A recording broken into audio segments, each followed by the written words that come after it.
Terima kasih ya buat teman-teman semuanya yang sudah mensupport, mendukung tentang channel Solusi Hutang. Saya ucapkan ribuan terima kasih karena dukungan dan supportan Anda, alhamdulillah ya. Menjadikan channel ini luar biasa banget, terus berkembang dan terus berkembang. Itu semua berkat dari supportan, semangat dari teman-teman semuanya yang tidak terlepas ya.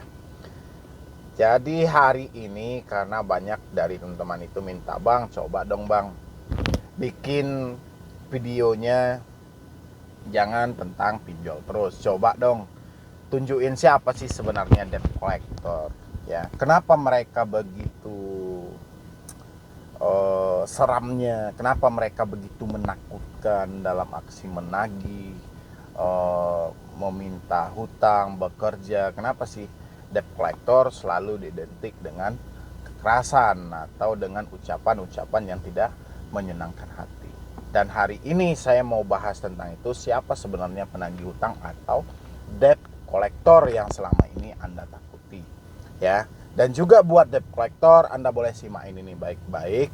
Semoga saja ini bisa mengetuk kembali pintu hati Anda untuk memperbaiki pola hidup Anda yang terjebak di pinjaman online, atau mereka yang meminjam di pinjaman online dan pada akhirnya mereka gagal bayar. Dan setelah itu pasti mereka akan berhadapan dengan yang namanya penagih hutang atau debt collector yang sering disingkat oleh teman-teman semuanya dengan DC.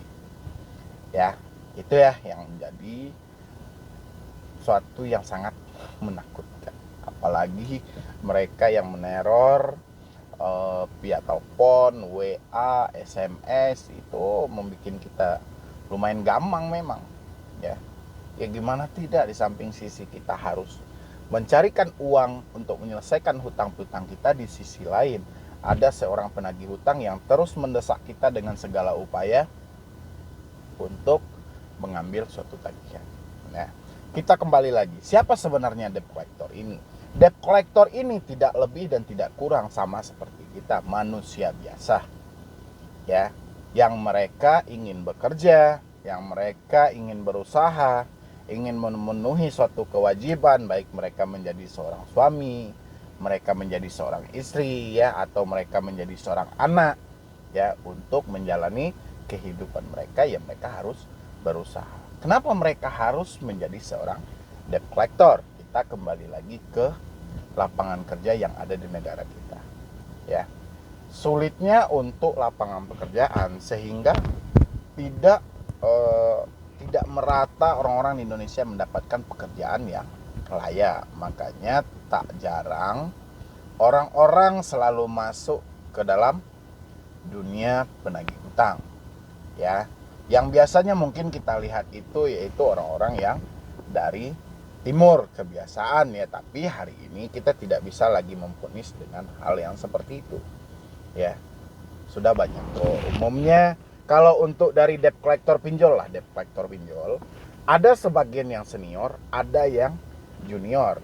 Yang junior mungkin bisa kita ambil orang-orang yang tamat-tamat SMA ya, daripada dia nganggur, daripada dia ngamen-ngamen di jalan, daripada dia ngelem-ngelem di jalan, daripada minta-minta sumbangan di jalan, sehingga dia mengambil alternatif untuk masuk ke dalam dunia usaha jasa keuangan atau pinjol ya, yang sering disebut. Dan mereka di situ akan di briefing dan mereka akan diajarkan, akan di training cara-cara menagih hutang ya. Apalagi mereka yang tergabung ke dalam pinjol ilegal, itu dahsyatnya nauzubillah ya. Ketika dia melakukan penagihan, seakan-akan dia yang memiliki Indonesia ini separuh ya. Setengah dari negara Indonesia ini mereka yang miliki ketika dia melakukan penagihan ya.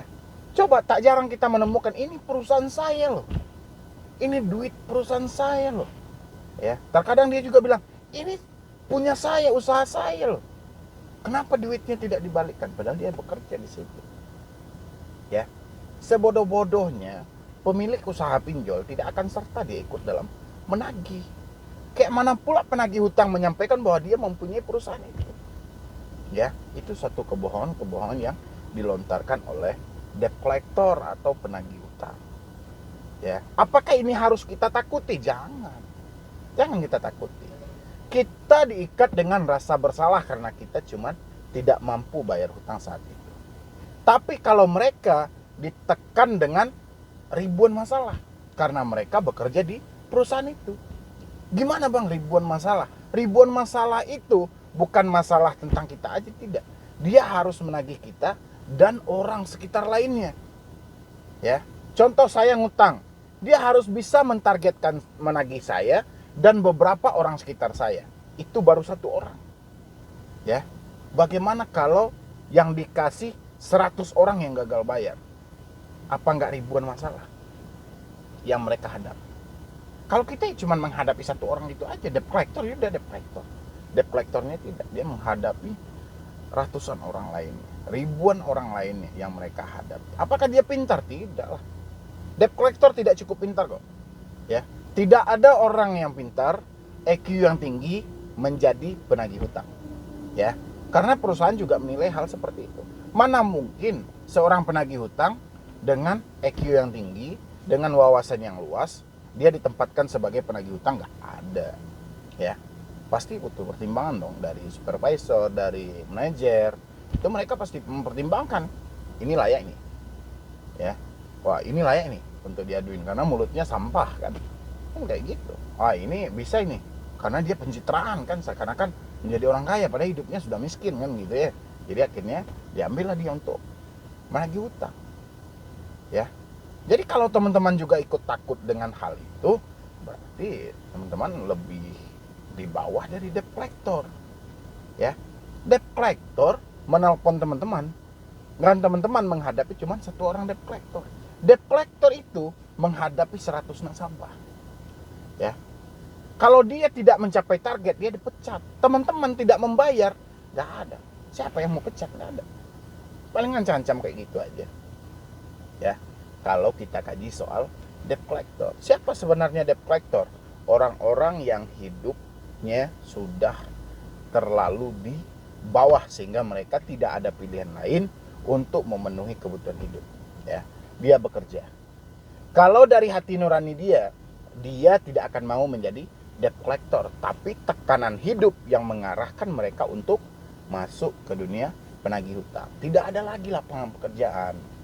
Ya, mau tak mau, apalagi dia sudah menjadi seorang suami, otomatis ada tuntutan dia harus memenuhi kebutuhan istri dan anak dia. Ya, kalau dia seorang anak, dia ingin membantu kehidupan orang tua dia. Ya, itu sebenarnya poinnya. Jadi kalau ada debt collector yang bilang gagah-gagahan ini segala macam, nggak ada. Ya, kalau tong kosong itu memang nyaring bunyinya.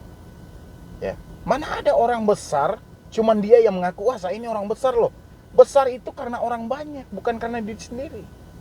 Ya, jadi orang yang membesarkan. Ini enggak, debt collector enggak tiba-tiba ini perusahaan saya ini segala macam.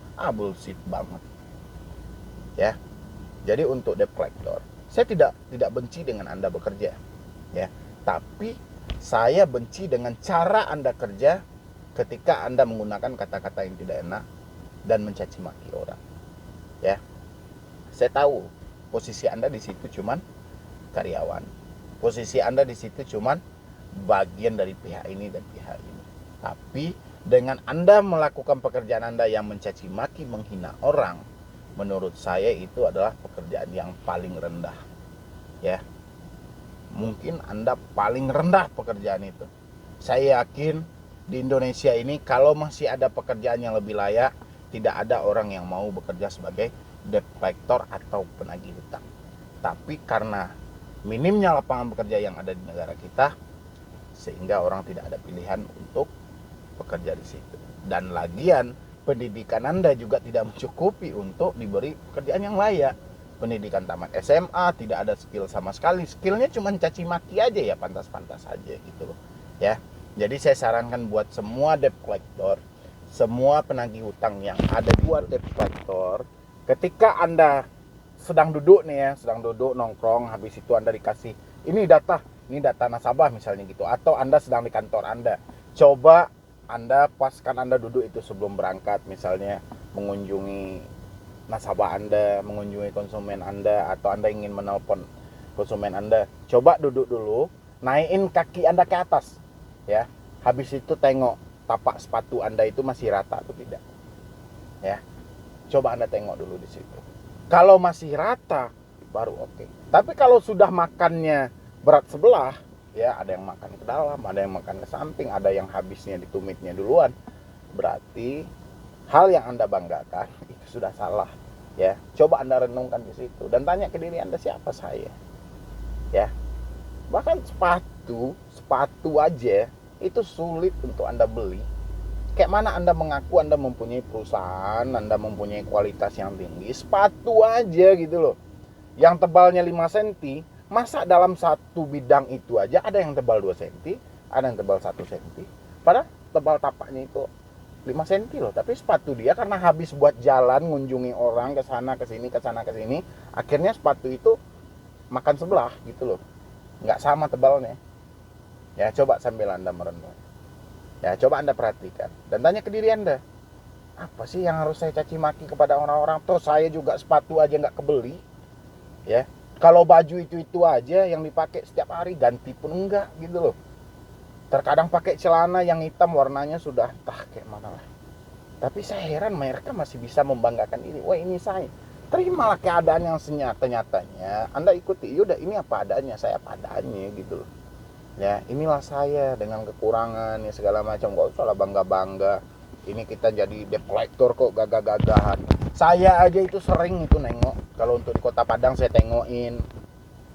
Ya Allah, aku bilang, saya kirain kaki dia yang sakit, kok jalannya kayak gini ya. Saya perhatiin, ternyata memang tapak sepatu dia itu yang makan sebelah gitu loh. Loh, jadi tapak sepatunya ini makannya ke dalam gitu loh. Jadi orang ini berat sebelah atau nggak seimbang beratnya.